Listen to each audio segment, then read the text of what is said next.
ಇತ್ತೀಚಿನ ಕೆಲ ವರ್ಷಗಳಿಂದ ಆನ್ಲೈನ್ ಬೆಟ್ಟಿಂಗ್ ಆಪ್ಸ್ ನ ಪಾಪ್ಯುಲಾರಿಟಿ ತುಂಬಾ ಬೆಳೀತಾ ಇದೆ. ದೊಡ್ಡ ದೊಡ್ಡ ಸೆಲೆಬ್ರಿಟೀಸ್, ಯೂಟ್ಯೂಬರ್ಸ್ ಇಂದ ಹಿಡಿದು ಕ್ರಿಕೆಟರ್ಸ್ ತನಕ ಈ ಆಪ್ ಗಳನ್ನ ಪ್ರಮೋಟ್ ಮಾಡೋದು ನೀವು ನೋಡೇ ಇರ್ತೀರಾ. ಈ ಎಲ್ಲಾ ಪ್ರಮೋಷನ್ಸ್ ಅಲ್ಲೂ ನೀವು ಒಂದ್ ಕಾಮನ್ ಆಗಿ ಕೇಳಿರ್ತೀರಾ, ದಟ್ ಮನೆಯಲ್ಲೇ ಕುತ್ಕೊಂಡು ಲಕ್ಷಾಂತರ ರೂಪಾಯಿ ದುಡಿಬಹುದು, ಒಂದೇ ಒಂದು ಕ್ಲಿಕ್ ಇಂದ ನಿಮ್ಮ ಲಕ್ ನೇ ಬದಲಾಯಿಸಬಹುದು, ಅದು ಇದು ಅಂತ. ಈ ಆಪ್ಸ್ ಗಳ ಮೇನ್ ಮೋಟೋನೆ ನಿಮ್ಮನ್ನ ಬೆಟ್ಟಿಂಗ್ ಅಡಿಕ್ಟ್ ಮಾಡಿ ನಿಮ್ಮ ದುಡ್ಡನ್ನ ಲೂಟಿ ಮಾಡೋದು. ಈ ವಿಡಿಯೋದಲ್ಲಿ ನಾನು ಯಾವ ಬೆಟ್ಟಿಂಗ್ ಆಪ್ ಗಳ ಹೆಸರನ್ನು ತಗೊಳ್ಳೋದಿಲ್ಲ, ಯಾಕಂದ್ರೆ ಅವರು ಕಾಪಿರೈಟ್ ಹಾಕಿ ಈ ವಿಡಿಯೋನ ತೆಗಿಸಬಹುದು. ಬಟ್ ಈ ವಿಡಿಯೋ ಮುಖಾಂತರ ನಿಮ್ಗೆ ಒಂದು ಕ್ಲಿಯರ್ ಪಿಕ್ಚರ್ ಸಿಗುತ್ತೆ ಯಾವ್ಯಾವ ತರ ಬೇಗ ದುಡ್ಡು ಮಾಡೋ ಹೆಸರಲ್ಲಿ ನಿಮ್ಮನ್ನ ಲೂಟಿ ಮಾಡ್ತಿದ್ದಾರೆ ಅಂತ. ಅಷ್ಟೇ ಅಲ್ಲದೆ so called social media influencers ನಿಮ್ಮನ್ನ ಹೇಗೆ ಹಣದ ಮೋಹಕ್ಕೆ ಬೀದಿಗೆ ತಳ್ತಾ ಇದ್ದಾರೆ ಅಂತ.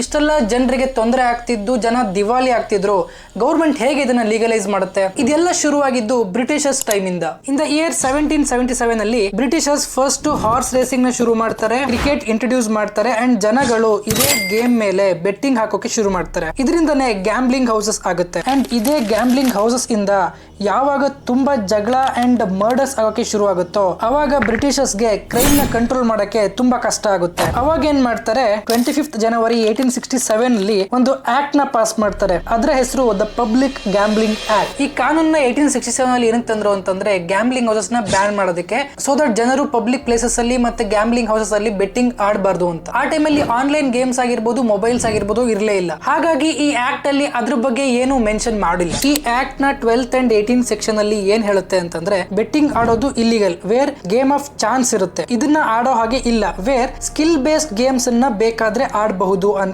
ಈ ಸೆಕ್ಷನ್ ಅಲ್ಲಿ ಮೆನ್ಷನ್ ಆಗಿದೆ. ಬಟ್ ಗೇಮ್ ಆಫ್ ಚಾನ್ಸ್ ಯಾವುದು, ಗೇಮ್ ಆಫ್ ಸ್ಕಿಲ್ ಯಾವುದು ಅಂತ ಪ್ರಾಪರ್ ಆಗಿ ಡಿಫೈನ್ ಮಾಡಿಲ್ಲ. ಅಂಡ್ ಇದೇ ಒಂದು ಲೂಪ್ ಹೋಲ್ ಇಂದಾನೆ ಕೋರ್ಟ್ ಅಲ್ಲಿ ಬೆಟ್ಟಿಂಗ್ ಆಪ್ಸ್ ಮೇಲೆ ಕೇಸ್ ಹಾಕಿದ್ರು ಅದು ನಿಲ್ಲೋದಿಲ್ಲ. ಬ್ರಿಟಿಷರ್ಸ್ ಈ ರೂಲ್ ನ ತಂದಿದ್ದು ಗ್ಯಾಂಬ್ಲಿಂಗ್ ಹೌಸ್ ಬ್ಯಾನ್ ಆಗ್ಲಿ ಅಂಡ್ ಕ್ರೈಮ್ ರೇಟ್ ಕಮ್ಮಿ ಆಗ್ಲಿ ಅಂತ. ಬಟ್ ಆಫ್ಟರ್ ಇಂಡಿಪೆಂಡೆನ್ಸ್ ಯಾವಾಗ ಇಂಡಿಯಾ ಕಾನ್ಸ್ಟಿಟ್ಯೂಷನ್ ಮಾಡಕ್ಕೆ ಶುರು ಮಾಡುತ್ತೋ ಅವಾಗ ಈ ಆಕ್ಟ್ ಏನಿತ್ತು, ದ ಪಬ್ಲಿಕ್ ಗ್ಯಾಂಬ್ಲಿಂಗ್ ಆಕ್ಟ್, ಇದನ್ನ ಹ್ಯಾಸ್ ಇಟ್ ಈಸ್ ತಗೋತಾರೆ without any changes. But one change ಮಾಡ್ತಾರೆ. ಏನಪ್ಪಾ ಅಂತಂದ್ರೆ ಈ ಆಕ್ಟ್ ನ ಸ್ಟೇಟ್ ನ 7th ಶೆಡ್ಯೂಲ್ ಗೆ ಹಾಕ್ತಾರೆ. ಅಂದ್ರೆ ಈ ಲಾ ಏನಿದೆ ಇದನ್ನ state has it is follow ಮಾಡಬಹುದು ಅಥವಾ ಏನಾದ್ರೂ ಚೇಂಜಸ್ ಬೇಕಿದ್ರೆ ಮಾಡ್ಕೋಬಹುದು ಅಂತ. ಬಟ್ ವಿಪರ್ಯಾಸ ಏನಪ್ಪಾ ಅಂತಂದ್ರೆ ತುಂಬಾ ಸ್ಟೇಟ್ಸ್ ಅಲ್ಲಿ ಈ ಲಾ ನ ಏನು ಚೇಂಜಸ್ ಮಾಡದೆ ಹ್ಯಾಸ್ ಇಟ್ ಈಸ್ ಫಾಲೋ ಮಾಡ್ತಾ ಇದ್ದಾರೆ. ಇಲ್ಲಿಂದನೇ ರಿಯಲ್ ಸ್ಟ್ರಗಲ್ ಶುರು ಆಗಕ್ಕೆ ಸ್ಟಾರ್ಟ್ ಆಗುತ್ತೆ. Day by day things modern ಆಗ್ತಾ ಹೋಗುತ್ತೆ, ಬಟ್ ಲಾ ಅದೇ ಇರುತ್ತೆ. ಇನ್ನೊಂದು ವಿಷಯ ಹೇಳ್ತೀನಿ, ಈ ಆನ್ಲೈನ್ ಬೆಟ್ಟಿಂಗ್ ಆಪ್ಸ್ ಏನಿದೆ ಇದನ್ನ ಯಾವ ತರ ಡಿಸೈನ್ ಮಾಡಿರ್ತಾರೆ ಅಂತ ಅಂದ್ರೆ ಅದನ್ನ ಆಡ್ದವರು ಅದಕ್ಕೆ ಅಡಿಕ್ಟ್ ಆಗ್ಲೇಬೇಕು ಅನ್ನೋ ತರ ಅದನ್ನ ಡಿಸೈನ್ ಮಾಡಿರ್ತಾರೆ. ಅಂಡ್ ಆಡ್ದಾಗ ಚಿಕ್ಕ ಪುಟ್ಟ ಅಮೌಂಟ್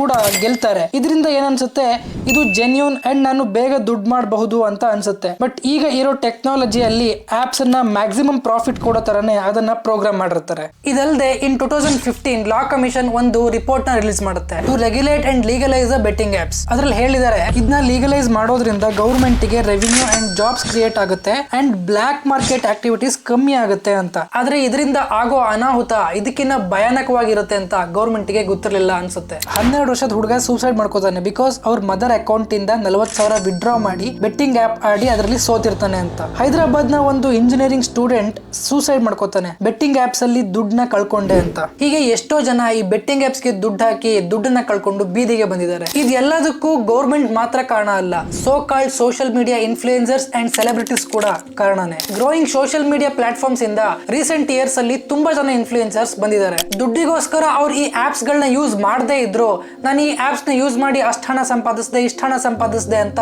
ಸುಳ್ಳು ಹೇಳಿ ಪ್ರಮೋಟ್ ಮಾಡಿದ್ದಾರೆ. ನಿಜವಾಗ್ಲೂ ಜಸ್ಟ್ ₹1 ಇನ್ವೆಸ್ಟ್ ಮಾಡಿದೆ, ಲೂಡೋ ಆಡಕ್ ಸ್ಟಾರ್ಟ್ ಮಾಡಿದೆ, ₹1 ಈಸಿಯಾಗಿ ಲಕ್ಷಾಂತರ ರೂಪಾಯಿ ವಿನ್ ಆದೆ. ನೋಡಿ ₹100 ಹಾಕ್ಲೆ.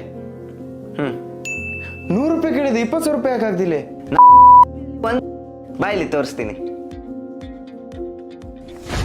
₹2,000 ವೆಲ್ಕಮ್ ಬೋನಸ್ ನ ಪಡೆಯಿರಿ. ಜನರ ಸಪೋರ್ಟ್ ಇಂದನೇ ಬೆಳೆದು ಜನರ ಪ್ರೀತಿನ ದುರುಪಯೋಗಿಸ್ಕೊಳ್ಳೋದು ಎಷ್ಟರ ಮಟ್ಟಿಗೆ ಸರಿ ಅಂತ ಕಾಮೆಂಟ್ ಬಾಕ್ಸ್ ಅಲ್ಲಿ ನೀವು ತಿಳಿಸಿ. ಹಾಗಂತ ಎಲ್ಲಾ ಇನ್ಫ್ಲೂಯೆನ್ಸರ್ಸ್ ಇದೇ ರೀತಿ ಮಾಡ್ತಿದ್ದಾರೆ ಅಂತ ಅಲ್ಲ. ಬಹಳಷ್ಟು creators like Kiran Kumar J, Harshavardhan Kannada, ಇವರು ಈ ಸೋಷಿಯಲ್ ಇನ್ಜಸ್ಟಿಸ್ ನ ವಿರುದ್ಧ ಧ್ವನಿನ ಎತ್ತಿದ್ದಾರೆ.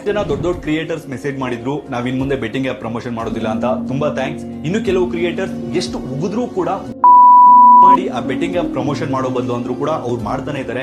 ಸ್ವಲ್ಪ ದಿನಗಳ ಹಿಂದೆ ಬ್ಯಾನ್ ಆನ್ಲೈನ್ ಬೆಟ್ಟಿಂಗ್ ಆಪ್ ಅಂತ ಹೇಳಿ ಒಂದು ಬ್ಯಾನರ್ ಹಿಡ್ಕೊಂಡು ಇಡೀ ಊರ್ ಗಲ್ಗಲ್ಲಿ ಸುತ್ತಿದ್ದಾಗ ಅಂಡ್ ಬೆಟ್ಟಿಂಗ್ ಆಪ್ಸ್ ನ ಪ್ರಮೋಟ್ ಮಾಡೋದು ತಪ್ಪು ಅಂತ ಗೊತ್ತಾದ್ಮೇಲೆ ತಪ್ಪನ್ನ ತಿದ್ಕೊಂಡು ಕ್ಷಮೆ ಕೇಳಿರೋರು ಇದ್ದಾರೆ. Don't promote betting apps. ನಾನು ಇಷ್ಟ ದಿನದಲ್ಲಿ ಯಾವತ್ತೂ ನಿಮಗೆ ಫಾಲೋ ಮಾಡಿ ಅಂತ ಕೇಳಿಲ್ಲ, ಆದ್ರೆ ಇವತ್ತು ನಾನು ನನ್ನ ಶ್ರಮಿಸಿ ಅಂತ ಕೇಳ್ತಾ ಇದ್ದೀನಿ. ಅಂಡ್ ಇದೇ ರೀತಿ ಎಲ್ಲಾ ಇನ್ಫ್ಲೂಯೆನ್ಸರ್ಸ್ ಕೂಡ ಅವರ ತಪ್ಪನ್ನ ಒಪ್ಕೊಂಡು ಬೆಟ್ಟಿಂಗ್ ಆಪ್ಸ್ ಪ್ರಮೋಟ್ ಮಾಡೋದನ್ನ ನಿಲ್ಲಿಸಬೇಕು. ಇಂಥ ಕ್ರಿಯೇಟರ್ಸ್ ಗೆ ಅಪ್ರಿಶಿಯೇಟ್ ಮಾಡ್ತಾ ಈ ವಿಡಿಯೋನ ಆದಷ್ಟು ಶೇರ್ ಮಾಡಿ ಅಂತ ನಿಮ್ಮ ಹತ್ರ ಕೇಳ್ಕೊಳ್ತಾ, ಇನ್ಫ್ಲೂಯೆನ್ಸರ್ಸ್ ಆಗಿರ್ಬೋದು, ಸೆಲೆಬ್ರಿಟೀಸ್ ಆಗಿರ್ಬೋದು, ಇದ್ರ ಮೇಲೆ ಆಕ್ಷನ್ಸ್ ನ ತಗೊಳ್ಳೋ ಮುಖಾಂತರ ಈ ಆಪ್ಸ್ ಇಂದ ಜನಗಳು ಬಲಿ ಆಗದೆ ಇರೋ ರೀತಿ ನೋಡ್ಕೋಬೇಕು. ಒಂದ್ ಥಿಂಗ್ ನೆನ್ಪಿಟ್ಕೊಳ್ಳಿ, ನೀವು ಹಣನ ಸಂಪಾದಿಸಲೇಬೇಕು ಅಂತಂದ್ರೆ ಅದು ವ್ಯಾಲ್ಯೂ ಎಕ್ಸ್ಚೇಂಜ್ ಇಂದ ಮಾತ್ರ ಸಾಧ್ಯ. ಅದು ಯಾವುದೇ ಫೀಲ್ಡ್ ಇಂದ ಬೇಕಾದ್ರೂ ಆಗಿರ್ಬೋದು, ನಿಮ್ಮ ಕೆಲಸದಿಂದನೋ, ನಿಮ್ಮ ನಾಲೆಡ್ಜ್ ಇಂದನೋ, ನಿಮ್ಮ ಸ್ಕಿಲ್ ಇಂದನೋ ಮಾತ್ರ ಹಣನ ಸಂಪಾದಿಸಕ್ಕೆ ಸಾಧ್ಯ. ನೀವೇನಾದ್ರೂ ನನ್ನ ಮನೆಯಲ್ಲೇ ಕುತ್ಕೊಂಡು ಕೋಟ್ಯಾಂತರ ರೂಪಾಯಿ ಸಂಪಾದಿಸಬೇಕು ಅಂತ ಯೋಚನೆ ಮಾಡಿದ್ರೆ ಆ ಕನ್ಸನ್ನ ಮರ್ತು ಬಿಡಿ. ಐ ಹೋಪ್ ಈ ವಿಡಿಯೋ ನಿಮ್ಗೆ ಇನ್ಫಾರ್ಮೇಟಿವ್ ಅನ್ಸಿದೆ ಅಂತ ಅನ್ಕೋತೀನಿ. ಆದಷ್ಟು ಜನಕ್ಕೆ ಈ ವಿಡಿಯೋನ ಶೇರ್ ಮಾಡಿ ಈ ದಂಧೆ ಬಗ್ಗೆ ಅವ್ರಿಗೆಲ್ಲ ತಿಳಿಸಿ ಅಂತ ಹೇಳ್ತಾ, ಮೈಟ್ ನಾಟ್ ಓವರ್ ಎಂಡ್.